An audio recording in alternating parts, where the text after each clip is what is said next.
Lelo yo kozwata kobanda ko jubilé pour na parce que ba sanctionner Kabila eza koluka ko se manquer na peuple congolais parce que en retour bénéfice réalité. Je vous rappelle ici que nous avons Norbert Basengezi ici, le président du Sénat, mais il a été frappé par les sanctions américaines. Et empêché une vie, une carrière politique. Les sanctions américaines ont enlevé quoi la carrière politique de Norbert Basengezi. Pour vous, nous avons les professeurs qui est en train de mener sa vie normalement, non, nous sommes existants à la sanction américaine. Joseph Kabila, tout ce qu'il est aujourd'hui, c'est le Congo. Et malheureusement, à vivre sur le monde du Congo, à comment on finance les bateaux, les Congolais. Il passe. Donc, mbongo ya Congolais, ils ont Congolais. Et elle passe. Si quoi, sanction ya américaine lelo, bande konanga ba yebi, ba outi kolo ba makambo ya relation internationale. Et entre les deux États, il n'y a que des intérêts. Vous comprenez? Relation entre les deux États, il n'y a que des intérêts. Ce qui est intérêt, c'est que aider binoté. Biso peso to comme intérêt na biso pas américain te, to kozana bangote. C'est qu'il faut comprendre le pali bosangwana. Et le ko ya mi balé. On dit Joseph Kabila, c'est condamné à mort, c'est un terroriste, c'est un Congolais propre à la consommation, c'est un antipatrie. Amérique a se débarrassé na yena Rwanda. C'est quoi la logique au Amérique ça? Ce n'est pas de nous amener à signer un accord où le Kagame vous dit ne respectera pas. On a signé un accord, il y avait aussi jubilé. Accord historique, Mbata a organisé même ma marche au nord. C'est où en sommes-nous avec l'accord historique? On va signer à Rwanda. Parce que les militaires qui sont sous terre sont les militaires rwandais. Ok?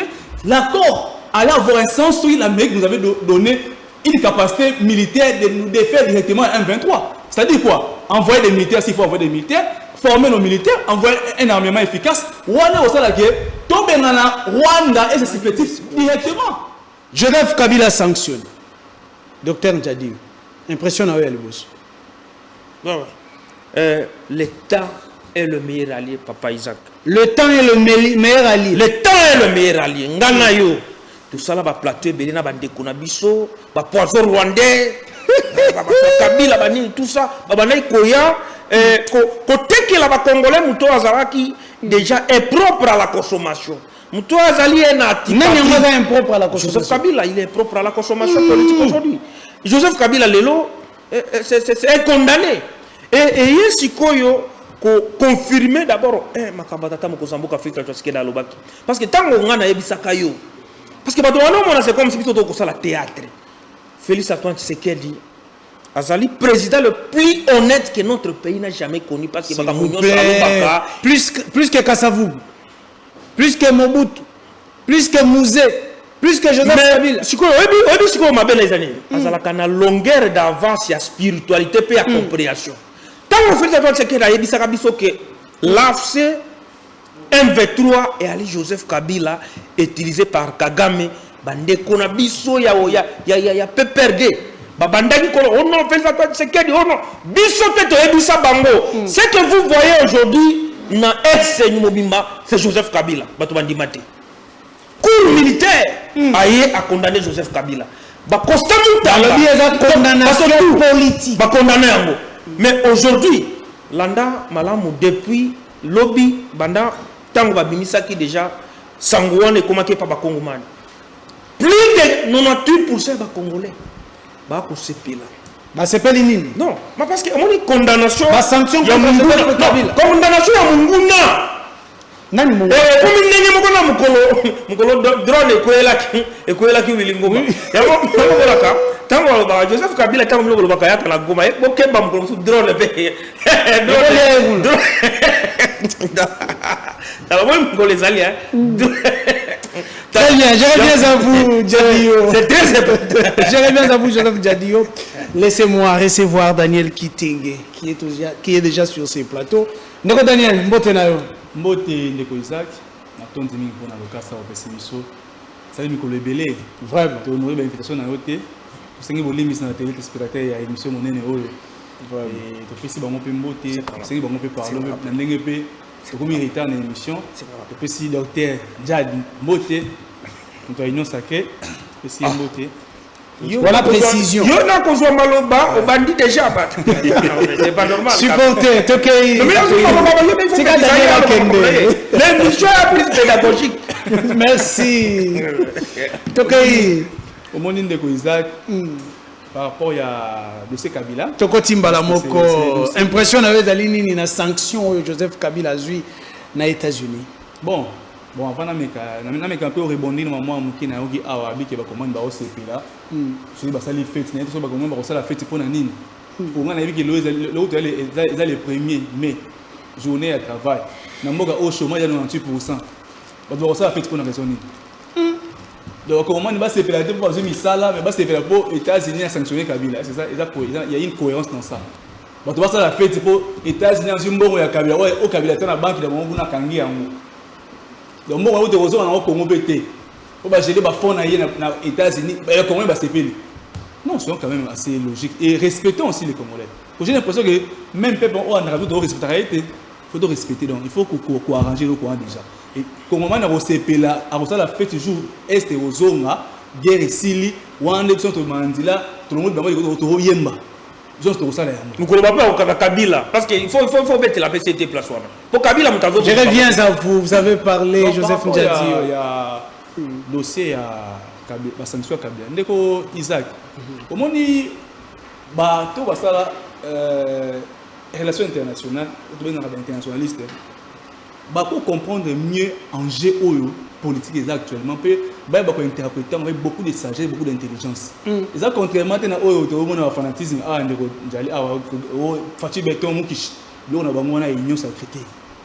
il faut retarder là, c'est quoi la motivation aux États-Unis à sanctionner Kabila? Cette motivation n'a rien à voir avec l'intérêt de la population. Parce que les relations entre les deux pays, non, dans un contexte, nous avons suivi récemment Souminouté. Qu'est-ce que Souminouté vous dit? Pour immigrer, il vous dit nous avons rendu un service aux États-Unis. Il y a des accords, il y a service existant. On a des accords qui ont signé, on a gagné, on a gagné. Mais on a immigré, ils ont rendu un service. Et ça échange de service. Comme on va rendre des services aux États-Unis, en contrepartie, les États-Unis il fallait rendre des services quelconque.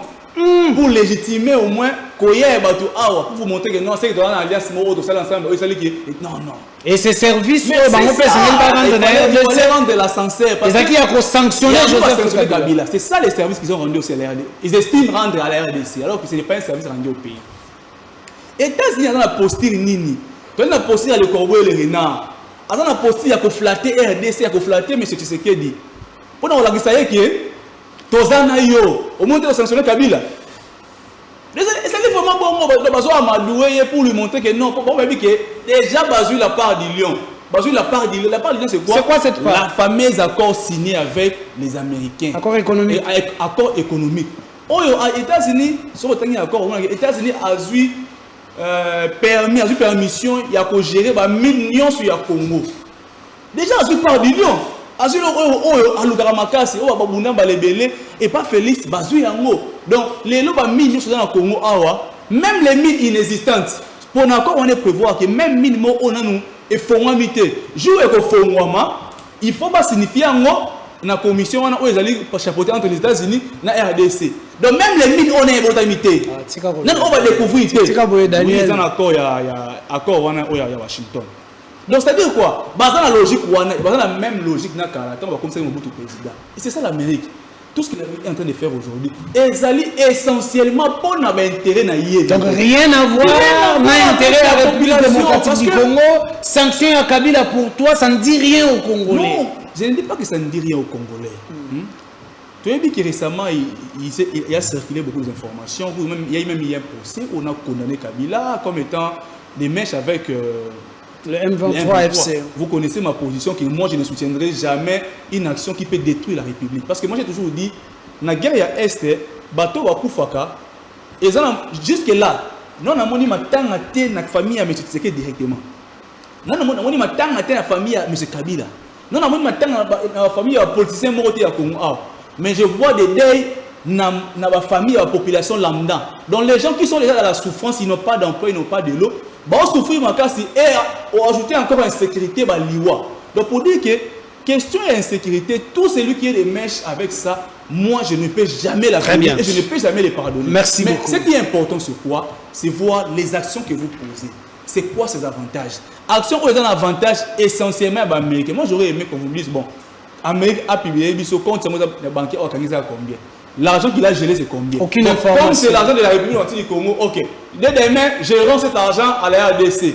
Bon, transférons la banque centrale. Là, les Congolais vont gagner parce qu'au moins on aura l'argent au Kabila, à Bombakuna, où il y a Bombakuna, où il y a le financement, nous on aura cet argent-là. Ça peut aider la République à faire d'autres choses. Mais une sanction spectaculaire, et il y a un élément que les gens vous le qualifiez d'une sanction oui, c'est une sanction spectaculaire, c'est très clair. Parce que la preuve, ils n'ont pas parlé que des membres. Ceux qui ont motivé la sanction, ils ont un guerre.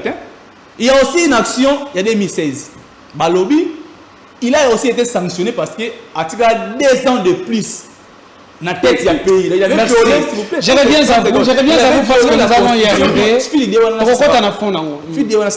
Il avait violé la Constitution en restant 2 ans de plus.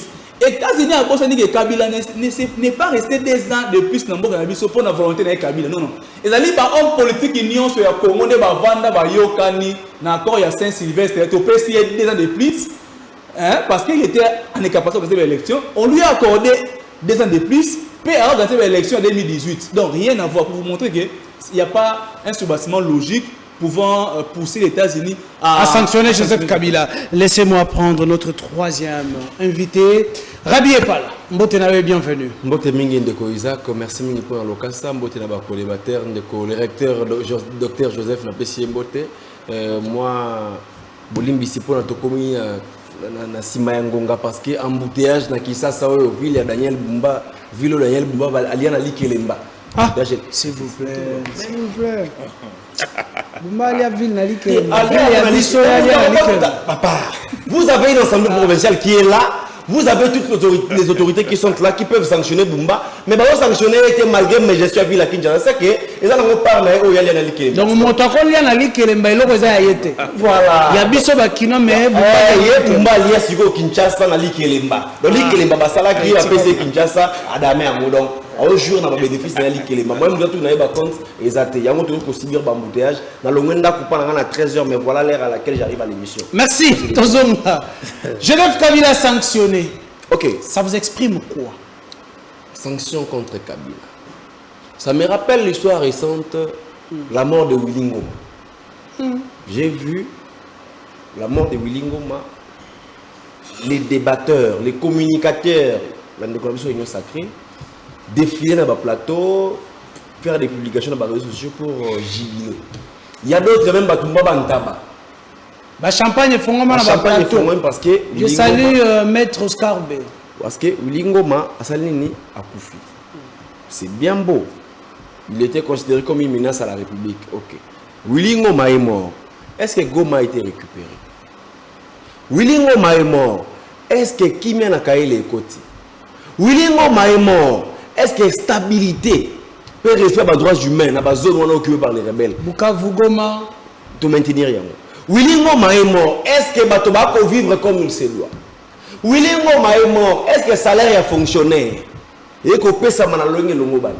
Willy Ngoma est mort. Est-ce que tu as une nation de santé à qualité? Maintenant, je pose encore les mêmes questions aujourd'hui. On a sanctionné Kabila. Parce que en politique, tout ce que nous prenons comme décision doit avoir des incidences ou des répercussions directes sur la vie de la population. Maintenant, dites-nous un peu. Le fait pour les États-Unis de sanctionner Kabila, le peuple lambda, moi, si à Paka Djouba, je ne même pas de Siga Kofana. Moi, na Sirage, bande konanga ba chailleur, ba petanga ba tela ba mondo encore kita mata. Vous comprenez? Bande konanga ba wa subir tracasserie policier à chaque jour. Il gagne quoi?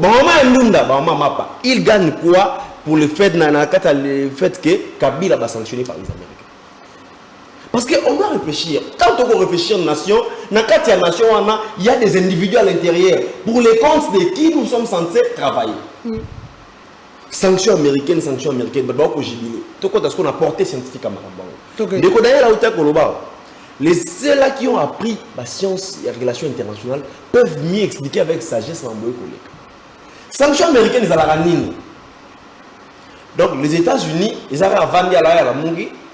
La casquette n'a aucun soubassement parce qu'il n'y a aucun texte juridique établissant les États-Unis le roi grande puissance. Ça n'existe pas. Mais il est quand Non. même. Ça c'est un fait. Il n'y a aucun soubassement juridique. On va reconnaître que dans l'article 5, les États-Unis, ils ont une grande puissance, ils ont la raté. À la Moukaraboye, parce que l'environnement international, la jungle du plus fort, à la Mouka s'est imposé. Et puis, les faibles vont dire au Bangay. À ça, il va sanctionner. Normalement, portée juridique, il va sanctionner. Et qu'on limite dans 4 territoires américains. Soit, et que ce soit fait dans le condominium aux États-Unis d'Amérique, dans les dessus. Quand on parle de condominium, il y a des États inférieurs aux États-Unis à Gérard. Vous comprenez un peu? Donc, sanction wana ba effet na ngwe kosuka wana. Ce qui veut dire que Kabila va continuer tout ce qu'il a à faire. C'est que Kabila va perdre ses avantages aux États-Unis. Mais ça n'empêche pas Kabila d'utiliser par exemple en Tanzanie. Cela n'empêche pas Kabila de faire les lois en Malawi. Merci. Donc, vous comprenez un peu. Je reviens à ça. Les lois, Kozouata, Kobanda Kojibile, pour parce que va sanctionner Kabila, et ça, Kolukako. Que c'est manqué un peuple commun parce qu'en retour bénéficialité. Je vous rappelle ici que nous avons Norbert Basenguez ici, le président du Sénat, mais il a été frappé par les sanctions américaines et empêché une vie dans la carrière politique. Les sanctions américaines ont enlevé quoi la carrière politique de Norbert Basenguez. Pour vous, c'est nous avons les professeurs la vie des Congolais qui est en train de mener sa vie normalement non sans existence de la sanction américaine. Nous avons plusieurs cadres aujourd'hui sacrés par la mère Mende Baoune soit Bazanakati. Babita Kouira. Ils ont été sanctionnés par les États-Unis d'Amérique. Mais Vinabamo impactant de l'autre côté sur la vie réelle. Donc je pense que les chefs d'État Félix Tshisekedi doivent comprendre une chose. Les pays est en train de périr. Les pays est en train de périr. Félix Tshisekedi. Le jour qu'il faudra rendre des vrais comptes au peuple congolais, vous étiez là, c'est vous les responsables. Voilà. Merci. Laissez-moi prendre l'union sacrée. Docteur Ndiadio, on vous dit, sanctions vous allez jubilé pour Nayango, et allez sans impact dans la vie à Congolais. Congolais, maman Yandunda, maman Yamatembele, bande konabiso ba Congomani ba vivre na passe, nzala mai courant ezate. Sanction à Kabila, les autres ça la nine na bomo na. L'impact direct c'est quoi? Expliquez Bisson. Merci beaucoup ndeko Isaac. Na pesi sumbote na bande konangai. Na koyebisa ndeko nanga kitenge na uti kozala na EP à place moko na bande ko pesa conseil apparemment conseil na pesier et donc il faut que ne siko na dimension mususu donc il faut comprendre qu'ils a plus spirituel donc il faut que délivrer mais na kosungaye c'est aussi une émission peut-être pasteur mukuna cause la mieux placé merci c'est très important parce que moni bande ko kitenge ya ba parmi ba congolais pasteur Jibaya même ya mia pa Jibaya mapia Jibaya mapia akoluka parce que c'est quoi groupe de congolais va comme ça la politique à haine et nous on va ko développer en gros on dirait outé pas mbongo so tali kitenge place outé a comme peine en retard ya mbongo ya cardinal à cause de la outé pas ba cholé ba mbongo parce que pablo ko ya ko reproduire yanga wa pour l'andi va communiquer en bon après ça na cholé. Très bien. Quand ça s'y il problème té petit na bango nyonso oyo le biwana mais impact ya ba sanction ya Joseph Kabila il faut ngale on a constaté que je suis en face na muto ali pene antipatrie c'est-à-dire entre la patrie et les antipatries ba dekonanga ba na katikati c'est-à-dire so ba benga antipatrie azate ba dekonanga ba ondima c'est anématé yo kolobaite que sanction ya ba américain contre les sanguinaires les politiciens propres à la consommation Joseph Kabila yali n'est pas que mon côté nana éviter que guerre va financer il faut avoir des moyens pour d'abord élément il y a les bossos pour la guerre il faut avoir des moyens parce qu'il faut financer il faut sommer il faut foutre battre il faut lire nyonso et Joseph Kabila bongo azwa na Congo de permettre à financer parce que aya awa na ba bot Congo epesa asombele mukadi Congo lele côté ba classe Congo epesa singlé à malamu Joseph Kabila tout ce qu'il est aujourd'hui c'est le Congo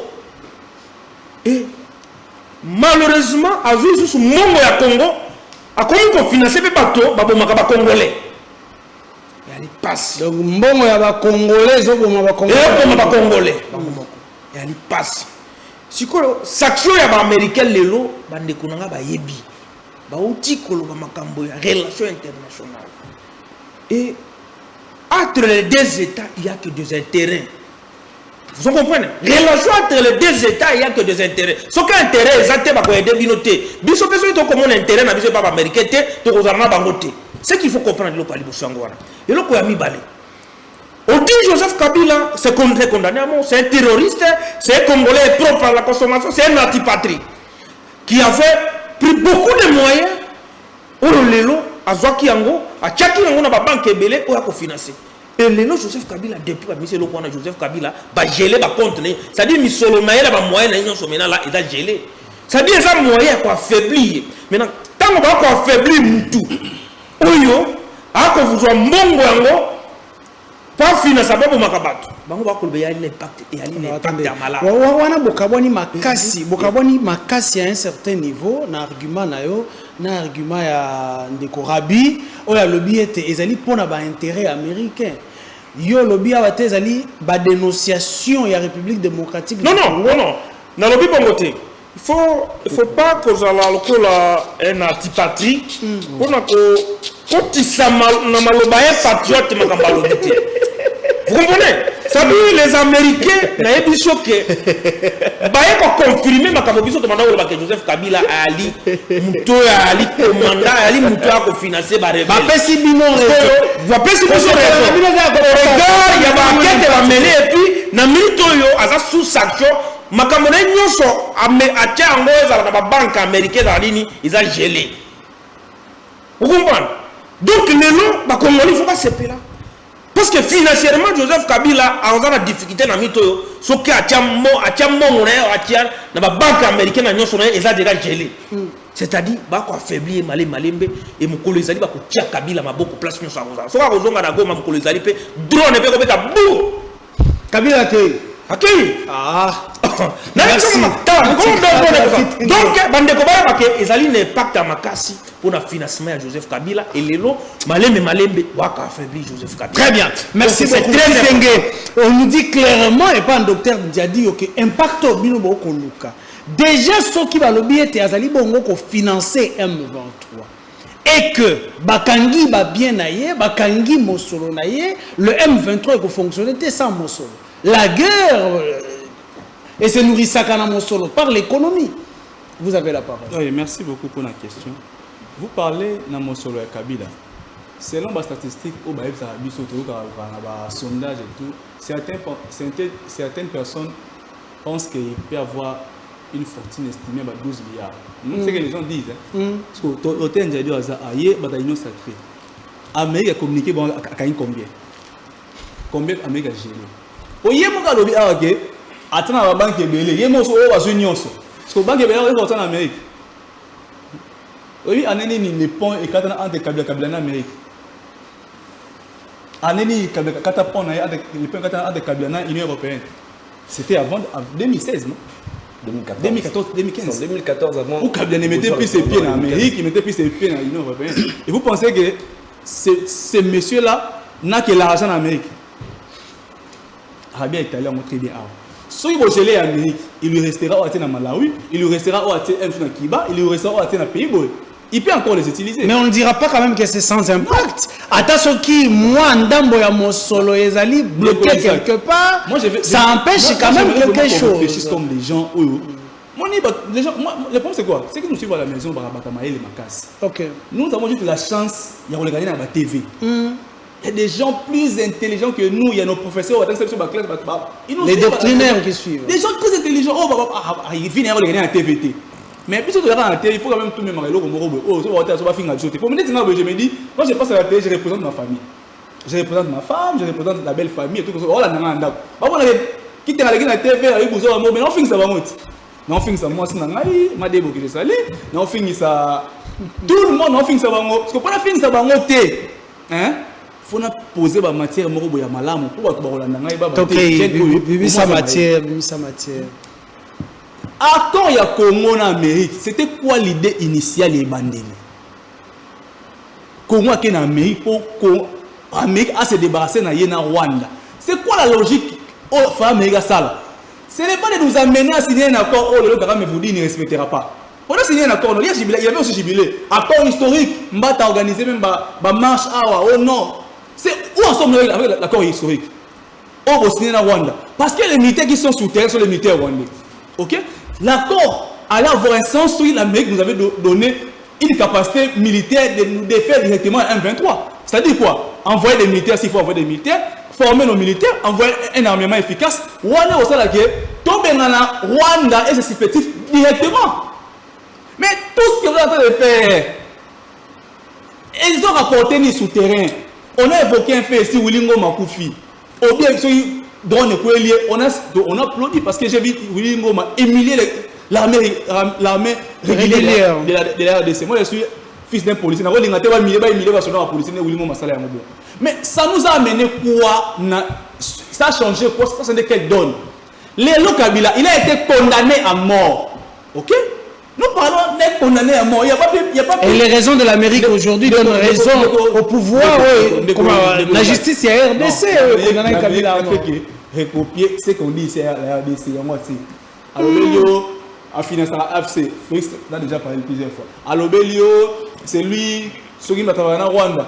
Il a été protégé par sa présence dans Goma comme étant une preuve de plus. Il a été à Goma, zone occupée. C'est protégé par le M23. Pour montrer que la mec est moi, bon, le dossier, il y a migré, puis si moi, so, on a fait une bête, on a fait une profession, on a fait une zara naïe.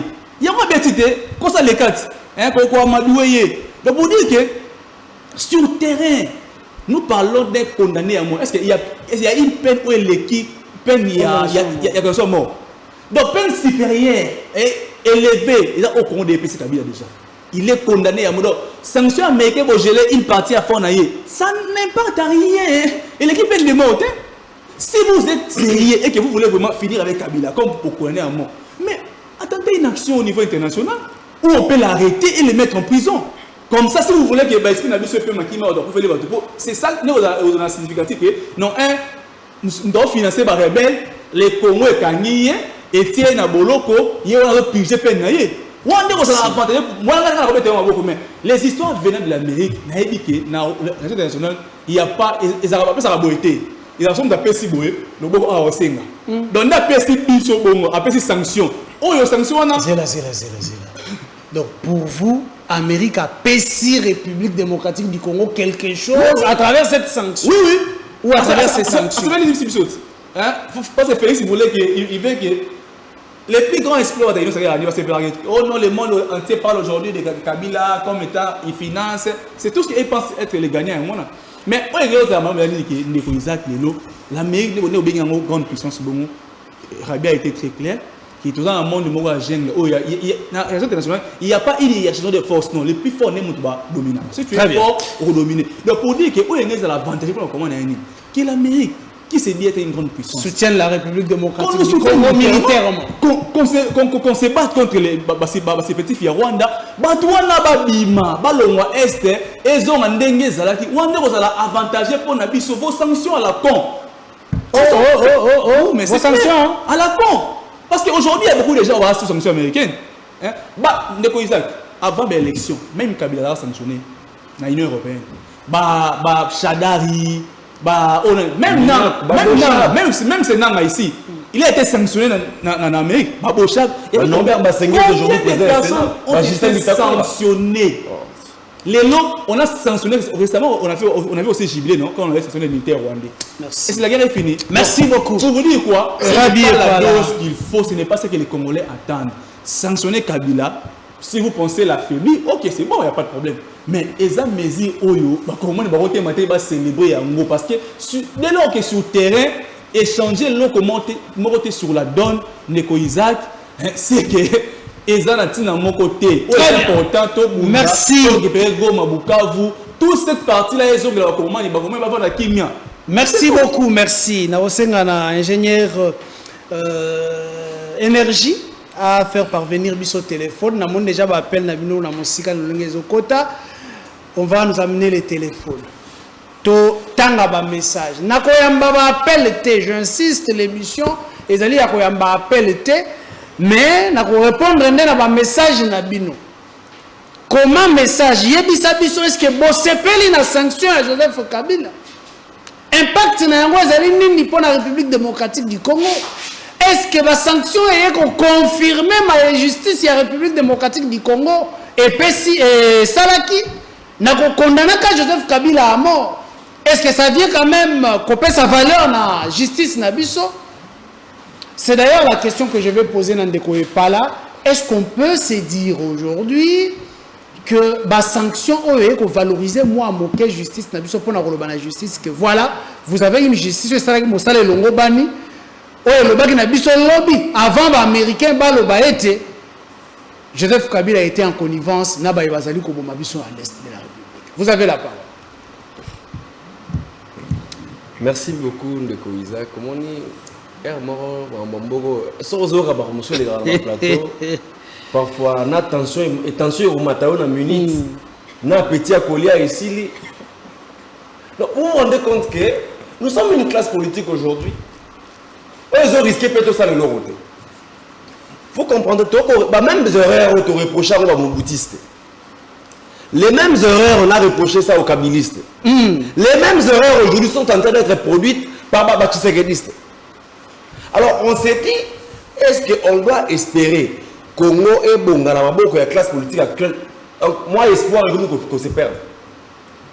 Pourquoi? Mon capot est à Moussama. Vous savez, lorsqu'on est président de la République, casquette Wana, la posture institutionnelle Wana ne fait pas de toi un omniscient, ni encore moins un omnipotent. Il y a un moment où le chef de l'État, ça aura toujours un conseil autour de lui. Ces conseils, on a différentes matières. Au bien important, c'est Aranine. Bappé sa chef d'État lumière n'importe quelle question. Mais malheureusement, quand on a dit ça, et quand on poste de la flatterie. Et comment on te nomme conseiller? Ceux qui sont considérés experts deviennent des flatteurs. Voilà. La conséquence, c'est quoi? À repérer ça, le diagnostic à Malam ou il y a président. Parce qu'à ce moment-là, ceux qui président ce pays il va perdre son travail. À repérer ça, diagnostic à Malonga, que ceux qui président ce pays lui, il va perdre ses avantages. Il y a un mot qui est Joseph. Quand on veut réfléchir de choses sérieuses, il vient vous dire que non, voilà, antipatrie. Mais normalement, surtout qu'il y a une balance logique, un vrai antipatrie, normalement, je pense qu'il faut dans l'Assemblée générale, tout le membre de l'école patriotique, tout destitué. Il faut que le recteur et l'école patriotique. Normalement. Il faut destituer tout le monde casquette. Tu vas démissionner, déposer des missions. On va les destituer. Pourquoi? Parce que c'est des missions. Non, on va les destituer. Pourquoi? Parce que c'est le vrai antipatrie. Pourquoi? Parce qu'un patriote, vous savez, le patriotisme, le problème c'est quoi?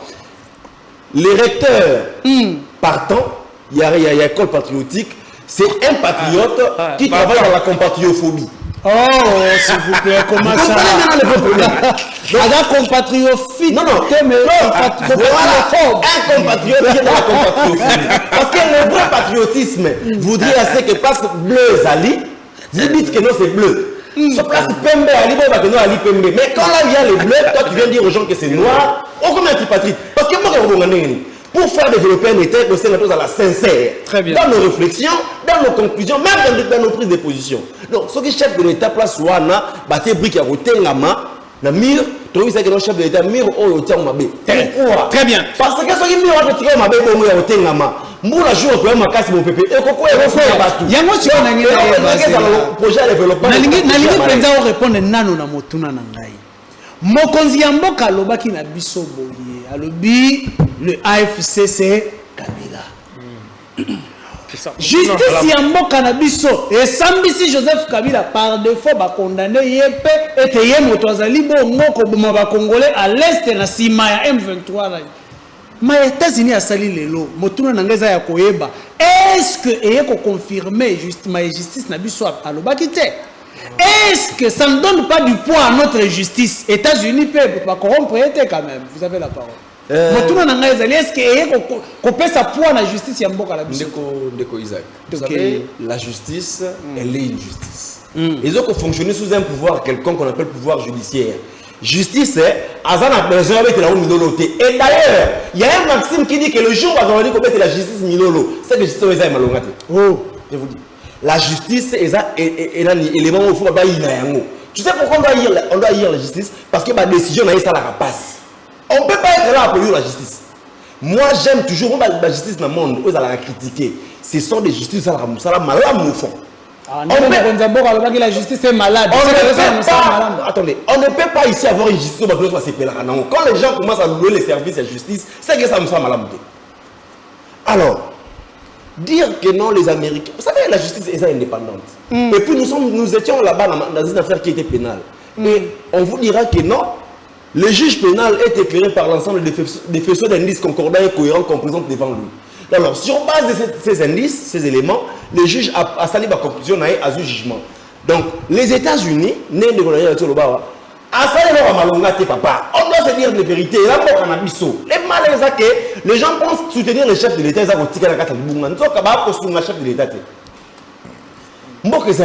Quand les choses sont on doit dire la vérité. Ce n'est pas parce que je suis de l'Union sacrée. C'est faux. Les États-Unis ont sali à taille côté. Parce que aucun élément nouveau n'a été ajouté dans le rapport américain. On aurait accepté que non, les sanctions sont qui ne serait-ce que non. Voilà, pour notre compte, on a considéré, vous êtes notre allié, vous êtes notre partenaire politique international. On a constaté que Kabila, à travers le monde, il a un compte bancaire estimé à 10 milliards par exemple. Et que 80% des États-Unis, avec les 20% restants, il ne saura plus financer la guerre. Là au moins on dit que non, les Américains ont travaillé pour notre compte. On aurait aimé que non, les États-Unis que non, voilà, Kabila aujourd'hui a côté mal à l'aise, mais ils sont le rôle américain grande puissance. Merci. Et puis on a arrivé à conclure que non, Kabila par exemple, si tu empêches la circulation, tu peux ça ordre dans le pays, tu es un partenaire dans Bisso. Kabila est dans le territoire. Là, on aurait compris que non, les États-Unis nous ont aidés. Mais le fait pour les États-Unis, il y a publié un rapport, ma conclusion. Il y a un plateau dans Bisso. Twitter, autour de ça, un débat politique. Les États-Unis ont condensé à celle une introduction, développement, conclusion. Après, vous êtes là en train de se. Merci beaucoup. Toi, tu rappelles, Pep. Les vraies causes sont profondes. Merci. Les vrais débats, ils allient. Tout ce qui a perdu de temps, on a réfléchi sur le et ça a un impact direct sur la vie de la population. En tout cas, il y a sur un beau. Merci beaucoup. Je vais commencer par un message. Il y a Association africaine de défense des droits de l'homme. est salué à travers Jean-Claude Katende. On dit ceci. Je salue les sanctions des États-Unis contre l'ancien président Joseph Kabila. Ceci est une autre preuve qui appuie la thèse selon laquelle notre ancien président serait impliqué dans l'agression du Congo par le Rwanda avec une complicité de AFCM 23, Jean-Claude Katende. Je vais prendre maintenant le message de Bandeko Wadao Komelabiso,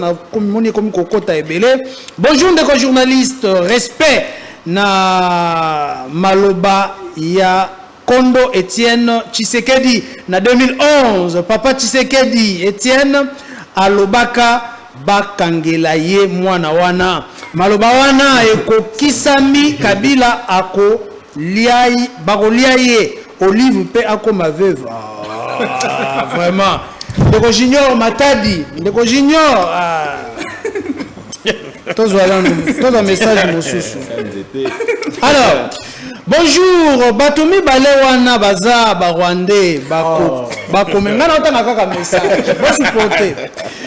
Bonjour, Bandekomi Balewana Baza Barwandais Bakomela Mai na Tonga Batika Tshisekedi Félix Azananu Ti 3 kaka. Batomi Balewana Oyo Balati ba veste. Ah, apparemment la veste dans la droite. Oh, Balati ba veste Yebisa Bango Félix Aza Wanatina 3 Batata Bakita Félix Azawana Tina 2050. Oh. Et là, les populations là, ils étaient dans d'autres temps. Alors, on est comme ça, combien de bisous pour dire bonjour, s'il vous plaît, Yebisa Moutouya Moniere. C'est à gauche, hein, Ndeko Moniere, que Kabila est un vrai démocrate et il a donné le pouvoir avec amour pour le Congo. Pour le Congo. Et Congo uni. Mais comme UDPS ne maîtrise rien, voilà pourquoi le Congo est dans la poubelle. La sanction de Kabila par les États-Unis n'a pas d'impact sur la vie de Kabila. Car les USA est le renard, l'UDPS est le corbeau. Tout flatteur vit aux dépens de celui qui l'écoute. Bon, message est dans mon laï, mais tout ce qui n'a pas message. Vous nous suivez de partout, vous avez le temps de nous écrire. Bon, comme la biso tokotanga bino de partout au Bozali, kasiko bengate message kaka tokotanga bino, s'il vous plaît. Ndeko mususu akomeli les biso na mona bandia wana docteur wana, docteur asalini. Ndeko akomi docteur wana ye asalaka wapi po akumisa directeur ya DGI. Ah, et continue ba DGI papa. DGI, mais papa ti lelo ba futi bisote ezana ba prime mususu ti lelo tozuite. Ah, ndeko yo moko lobite osalaka wapi? Bon bombaka kombo. Tozongeli ndeko Jadiyo. Mais nalingi to changer moi sujet moke o to chité na yango. Bakonzi ya église de réveil basangani. Bosita qui est à mokonzi ya église de réveil. L'évêque ou l'archevêque Ejibaya Mapia. Pona koloba ete esengeli kobongola mobeko likonzi. Nani atindi bango baloba ke esengeli kobongola mobeko likonzi to yebite. Esi ezali normal ete batata ya église bakota na kati ya débat o ezali politique pona koloba ete il y a nécessité ya kobongola mobeko likonzi. Je rappelle ici ete ezali siko ba pasteur ya église de réveil na kati ya salwa na monaki avec mukuna nazo cité na monaki bongo pasteur Godem Poi na monaki badal belé na cité bongo maleme na suka na yango Ejibaya Mapia alobi esengeli kobongola mobeko likonzi. Est-ce que politique est continue à l'église? Vous avez la parole. Docteur Jadiyo. Merci beaucoup, Papa Isaac. Awa na kolinga na dénoncer un groupe de Congolais de très mauvaise qualité. Parce que oyo baza ko s'attaquer na basala nzambe oyo bapesa ki position na bango oyo ko kende na sens ya peuple ya ko sauver mboka na biso. Pasteur Ejibaya Mapia ya Mapia. Et pasteur Ejibaya Mapia. Ejibaya Mapia, pasteur Mukuna, pasteur Godem Poi, oyo bazali lelo victime ya ba attaque ya ba antipatrie. Parce que na ebisa ki ok initiative à changement ya constitution ezali initiative ya peuple. Et lelo comment na basala nzambe lokola ba pasteur Ejiba, ba pasteur Godem Poi, ba pasteur Mukuna kozala attaquer à tout moment et kola kisapo na biso to komona eta apparemment Joseph Kabila aza na sima ya ba attaque wana contre ba pasteur patriote. Nous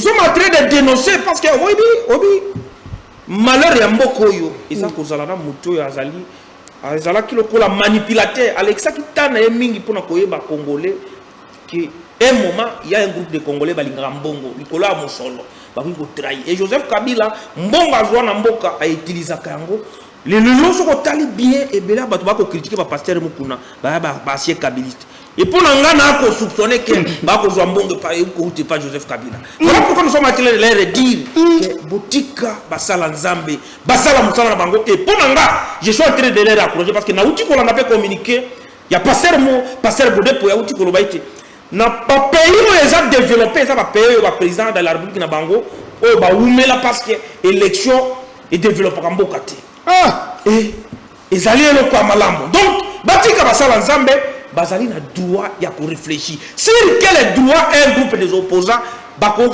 s'attaquer na ba parce que c'est un groupe de Congolais bakamba kabatu et ceux qui bayoki pe soué ya bandimi na bango et et puis la moni lisusu c'est là parce que on peut quand même koloba ete loboko ya bayi politique ezali na sima na yango lorsque le pouvoir dit c'est que changer la constitution allez va pasteur il y a pas pasteur bien sûr il y a pas pasteur ya na sima bato ba ko finga bango loboko ya kasi ya bakabiliste ba ali na sima bato ba ko finga basala nzambe merci donc il faut bato ba yeba oyo ba ko boya bango ba lo ba pesa peu de vie na bango c'est quel droit tu ko bango ba ko pekisa bango et bango peu de vie na bango na pesa bango ningisa po ba lo ba ete peu de vie na ya pasteur et patriote non c'est un groupe de pasteurs et patriotes zela nani pasteur Ejiba pasteur Mukuna pasteur Godepoi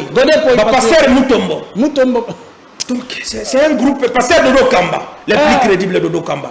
On est un groupe et puis na kosenga na bango il faut un moment basala kilte moko biso tout au sangana pour te délivrer basango ba to asenko parce que na moni ke bande na biso bana libunda et puis kosenga un moment il faut pas droit bango bazongi sa bango na nzela de konga parce que ba ko se comporter ko ba antipatrie. Merci beaucoup. Alors on va prendre Daniel banganga nzambe balobi sengeli ko bongo la mobeko likonzi votre avis les coisa na combien de minutes. Je crois qu'il y a 2 minutes. J'ai rien encore mal parce qu'on me fait déjà signe. C'est moi le moment où on a souka na te mais na baina mamu ya banga o bengi banganga ya nzambe.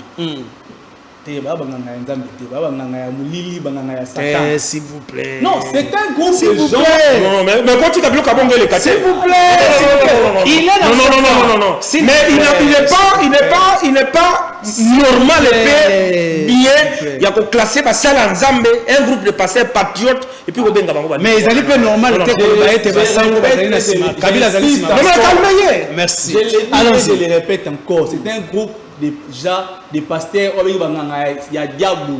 Pourquoi? Parce que ils sont libres quand même de réfléchir. Il y a action contre bana nzambe contre ba brebis. Somo ba pasteur basangani pour pas même ba brebis na erreur. C'est que bango ne ba diable.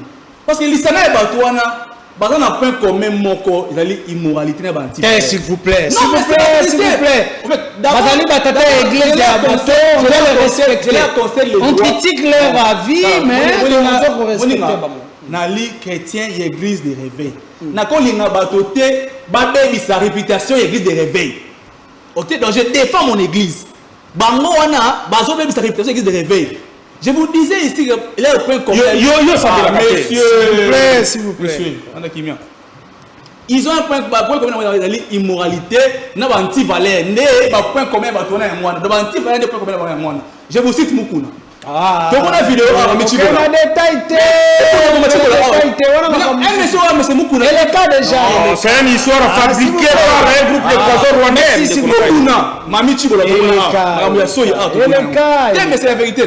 Aucun Godin Poy, je sais pas que sous gestion Ngobila, Godin Poy a présenté l'Assemblée provinciale.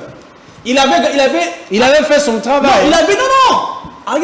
Association Nemo entreprise Nemo a marché dans la ville d'une manière illégale pour s'il vous plaît. Il faut quand même dire il faut quand même dire c'est un enquête. On les laisse conclure. Et le message du Mapia. Allez-y. Il semblait que RCD, un ancien rebelle. Il s'en fout de la population. Merci. Mais au moins, on a certaines limites. Donc, c'est pas normal. Il y a une allégations. Bako apporter l'eau moté na société. Merci, concluez. Parce qu'on risque de nous répéter la population. Donc, moto tia kolanda ko pour na bato kuta wana. Et j'attends par ça, non de monsieur le Romero wa mukende ko. Rapidement 30 secondes. Moni toko bati pays na NT. Na moni ba jeune belé ba sangani ba monter kabal moko boy pona ko finga elenge ndeko na biso mobali oyo Kevin Issa. Pour ne pas la faire une motion, on a un poche, on a un fort, on a un candidature, on a un FECOFA. Pour finir, est-ce qu'on nini? Il faut poser l'année, après ça, projet na ye la société, vision na ye par rapport à l'iko ça na FECOFA, ne bon comprendre ce qui a mérité, parce que il vous dit que abandonner la FECOFA depuis 2014, c'est quelqu'un qui connaît la maison très bien. Et là, a estimé qu'il a la capacité, il y a que diriger un mot. Bon, c'est là le moment venu, il va exposer leur vision. Net recherché Moutouna il est libre quand même de poser candidature. Tout ce qui a cabal, oh, il y a fait un moment en bas là-bas, tout ça il nous remonter à ma. Mais bon, tu sais, et ça, mon son aïe moko, il a sa vision. Non, on a rien à encadrer à la jeune, on a rien à jeune à Chikunku et tout comme ça. Il fait un travail sur la jeunesse, non, moins n'importe. Tout encourager Mounina et le moment venu de voyer, maintenant vous avez le meilleur pour. Très bien. Merci beaucoup. Alors, tu sais, Sinandeko, Rabi, par la 2 minutes, gérer un moment là, mon penza, tu remets la souka. Ok, Ndeko, Gaza, pour rebondir, je crois que tout a été dit. Mais pour la du changement religieux à la Constitution, je pense que les pasteurs, avant casquette, s'attribuer à un pasteur. S'attribuer à tout. S'ambela les colonnes.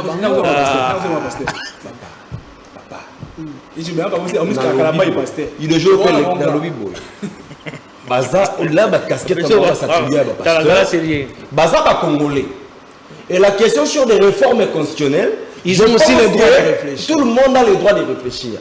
Mais seulement, il se pose un problème au fond. Quel est ce problème? À quel niveau ils allaient se poser? Au niveau de la motivation, n'a pas argumentaire.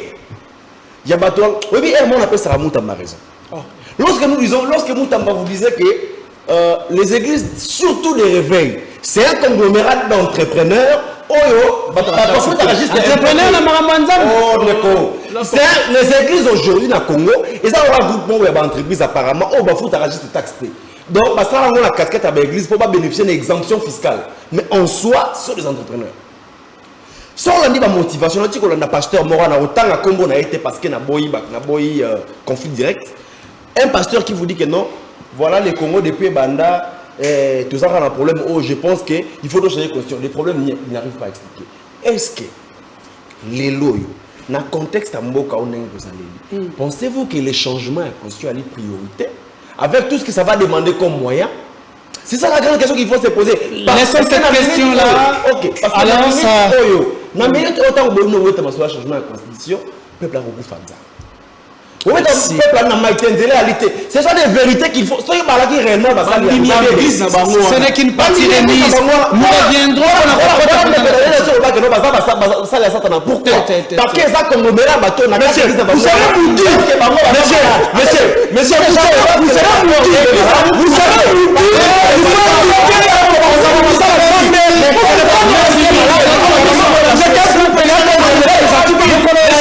vous serez pour dire politiquement d'ici la portée.